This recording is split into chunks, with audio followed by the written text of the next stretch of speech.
Rex Deus kingship is of royal blood, but who do they accept as royal? Rex Deus endeavors to graft its bloodlines into the only kingship that is pure of Nephilim blood, the Davidic inheritance, and the Messianic inheritance of Jesus. Israelites did not accept kingship until the reign of Saul and David. Is it because Saul and David killed Nephilim, giants, and took kingship, or in subtext are they said to be related with royal bloods through city of Tyre, where Aryan Atlantis originated, Phoenicians lived?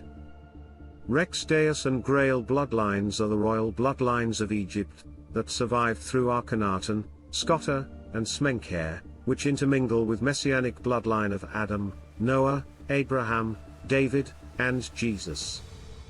The Lhasa list of kings names 10 kings that reigned before the flood, all who were Nephilim Anunnaki. The list includes heroes like Utnapishtim, Ziusudra. Ziusudra was listed as a Sumerian Anunnaki king when the flood struck, the king who was the biblical Ham in Gnostic history. Cain's sons Enoch, Henoch and Atun were also antediluvian kings in Kish in Gnostic history. Some Cainites became Nephilim kings, while some became priests of mysticism. Tuvalcain was alternatively listed as King Me-Kalem Dug in the Sumerian kings list. Tuvalcain was recorded in legends as exceeding all men in strength, he excelled in the martial arts. Tuvalcain was indeed like a Nephilim or was an interbred Nephilim. Nephilim survived the flood in a similar manner recorded in Sumerian legends, such as the Epic of Gilgamesh, and in the legend of the Atlantean Titans from Tartarus. Tiamat female Leviathan. Ninkhursag inherited this title from her mother, Ki, the dragon queen of the earth, who inherited her title from her mother, Kishar, the dragon queen, who ultimately inherited her title from the infamous Tiamat, the dragon queen of the Anunnaki gods.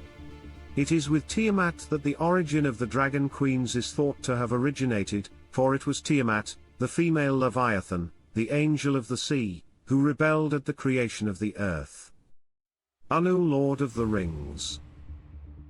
From the patriarchal perspective, the mighty men of Sumerian law that formed the ring of kingship and government were all anointed into antediluvian kingship, that descended to the earth from the fallen angels. The mythical rings of the ring tradition date back to 4000 BCE as the primary device of the Anunnaki gods, who originally established earthly kingship. To this end, the great Sumerian god Anu first held the title Lord of the Rings. Dragon court, the ring and fairy culture, is traceable to Nephilim bloodlines.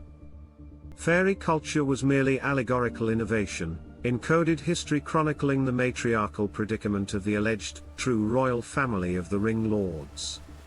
Fairies and elves were exiled in a seemingly otherworld netherworld existence, known in Grail lore as King Arthur's Onwin and likely the Greek Tartarus. Fairies are the exiled Shining Ones, whose post-Diluvian royal bloodline began with the royal Scythian Anunnaki, the original ring lords. The first Mesopotamian kings claimed to be Cainite kings, the first Pendragons of the Messianic bloodline. Anunnaki hierarchs of the Great Anunnaki Council were known as Great Dragons. The Holy Crocodile of Egypt, Draco, was the Messianic dragon of kingship, from whence the Pendragons of British Celtic kingship derived. The Sumerian words Uzungal and Moose Uzungal, meaning serpent dragon, were related metaphors in praise of gods and kings.